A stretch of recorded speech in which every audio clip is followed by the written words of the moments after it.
In this class we are going to discuss about total internal reflection. We know that about refraction. Refraction means that the light is traveling from one optical medium to another optical medium. It bends. And in previous classes we have discussed that how it bends also. When it is traveling from rarer to denser, it will bend towards the normal. When it is traveling from denser to rarer, it will bend away from the normal.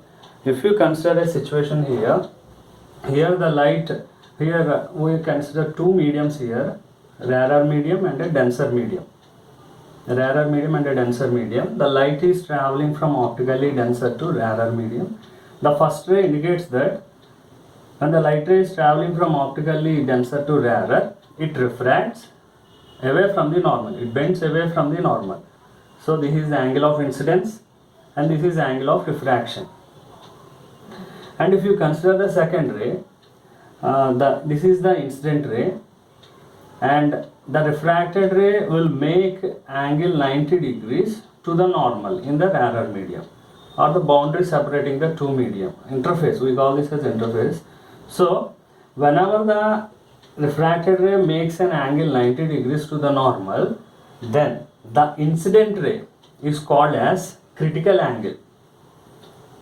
That means whenever the angle of incidence and the angle of refraction, if the angle of refraction makes an angle 90 degrees to the normal in rarer medium, then the angle of incidence is called as critical angle. And now coming to the third ray, if the angle of incidence is greater than critical angle, then there will be no refracted ray. No refraction takes place and the ray will reflect back into the same medium. So the ray coming back into the same medium is called as total internal reflection. Here this phenomena happens when the angle of incidence is greater than critical angle. If the angle of incidence is greater than critical angle, total internal reflection takes place. If the angle of incidence is less than critical angle, refraction takes place. If the angle of incidence is equal to the critical angle, then the refracted ray will make 90 degrees to the normal. And here we can consider that some critical angles. Water to the air interface is having 48.6 degrees and glass to the air interface is having 61.0 degree as critical angle. That means if the angle of incidence is less than this 48 degrees, refraction takes place.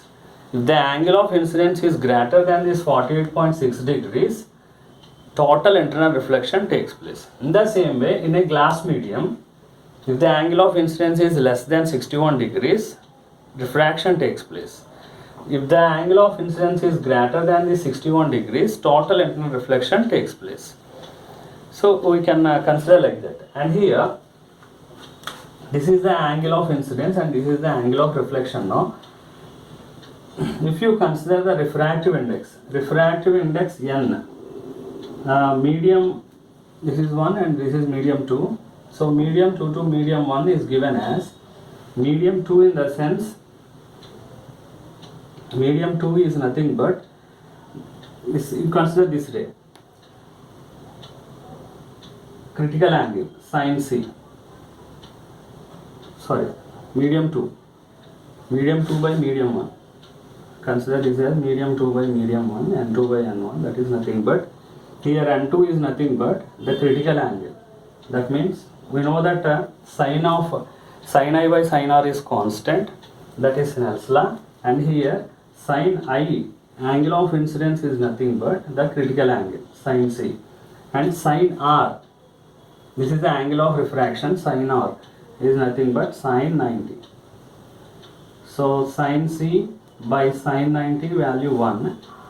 So refractive index of, according to principle of reversibility, if I convert this medium 1 to medium 2, then refractive index is equal to 1 by sin C. This is a relation between refractive index and the critical angle.